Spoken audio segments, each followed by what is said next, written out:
Hello and welcome to episode 61 of Comics with Stevie D.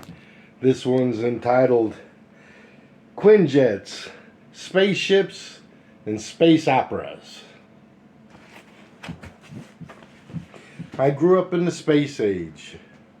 The Mercury program updates would be broadcasted during our regular scheduled television shows, and you'd see a little animation of a spaceship going around the Earth and stuff like that. Then Apollo came, and it was moon landing and NASA and Tang and everything.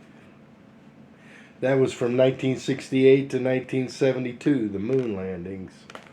Space Shuttle program was 1981 to 2011. All of these had a big influence over me as a boy and a young man. So it was only natural to enjoy comics with a space theme. Science fiction TV shows like Star Trek, Star Wars, Battlestar Galactica, Lost in Space, War of the Worlds, other movies were my favorites. And this helped my fascination grow. So what I like to do is share some comic books with space themes. Okay, the first one is Guardians of the Galaxy 25, and that's one of their ships going through quantum space, and that's pretty cool. Kind of chasing the Silver Surfer. And who spent more time in space than the Silver Surfer? Here's another Silver Surfer magazine. Annihilation Silver Surfer #2. And what we have here is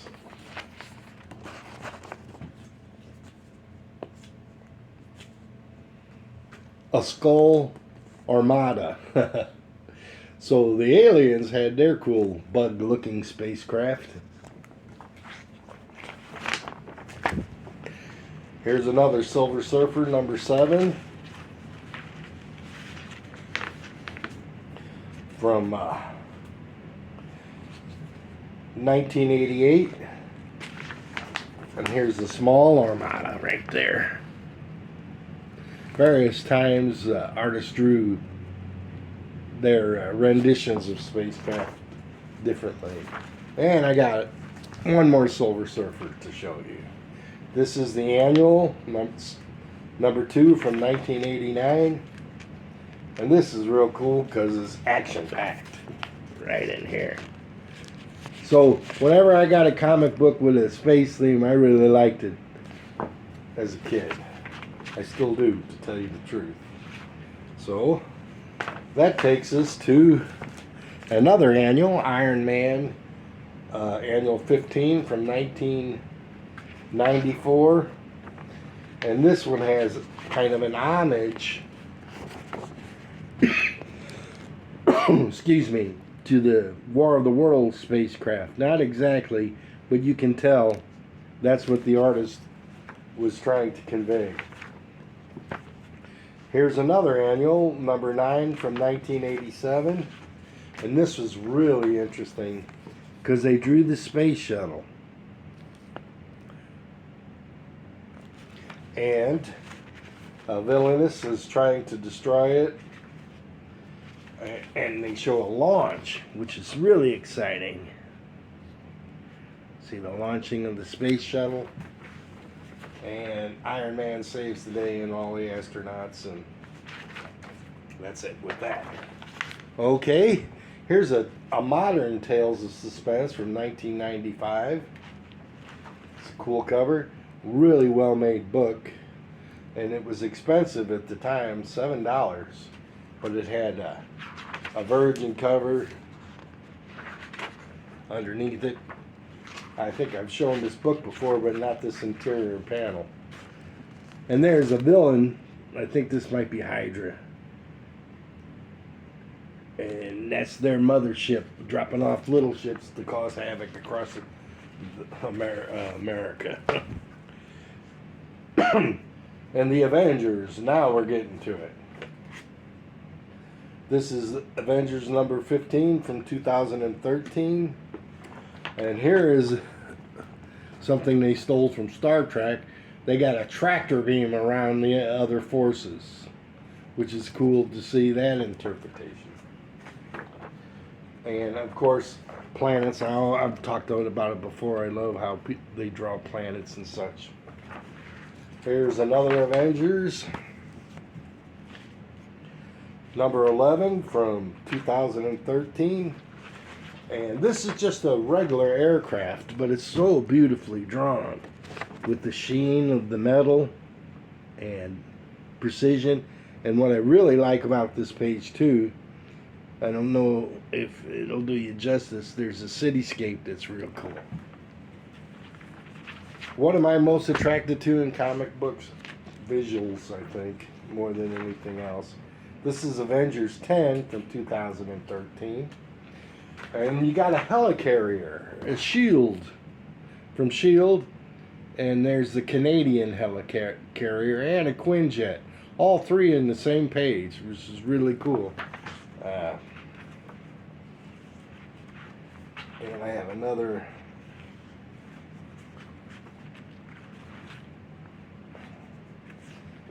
showing the helicarrier and I think it might be an Alpha Flight vessel.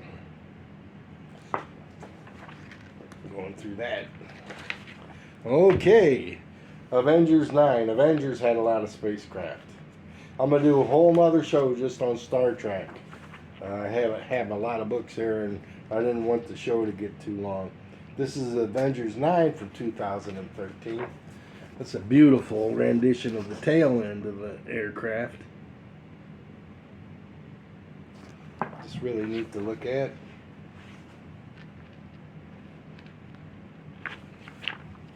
Avengers number 7 in 2013. Here's your typical alien mushroom vessel, which is a lot of detail, which I like detail. You can just put rectangles, triangles, any geometric shape in there, light, highlights, and it'll bring out your imagination. And here is a Quinjet. Flying great. Looks better that way. That's a great Quinjet shot there. Oh, you know it's coming. You know what I'm talking about when I'm talking about Quinjets. Okay, here's Avengers number 2. Same series. They're repairing one. They really crash a bunch. Tony Stark is always complaining on how much they cost, and he's having to replace them all the time. Well, it ain't their fault. They're being attacked by all kinds of villains and space monsters and everything. Here's Avengers Annual 2000. I'll show you the cover real quick. But it's the typical Quinjet you see mostly, with the rounded nose. They have a exhaust is always cool on spacecraft too. Alright, here I have the Avengers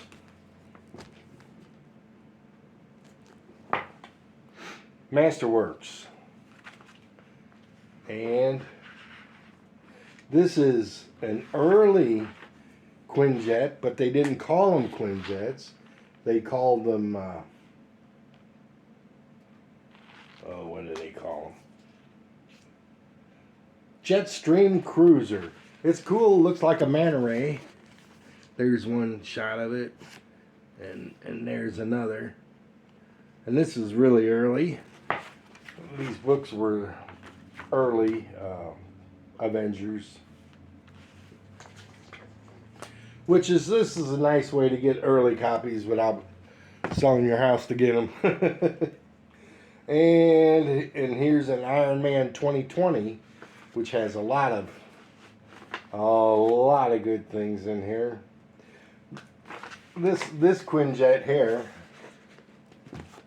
has the rounded nose again, but it also has a racing fin on the back, which is really cool. This book is just loaded with examples, so I'm going to finish up with this one. And what always happens to Quinjets? They crash. So I have to show you a crash sequence. And then the crash. Kaboom!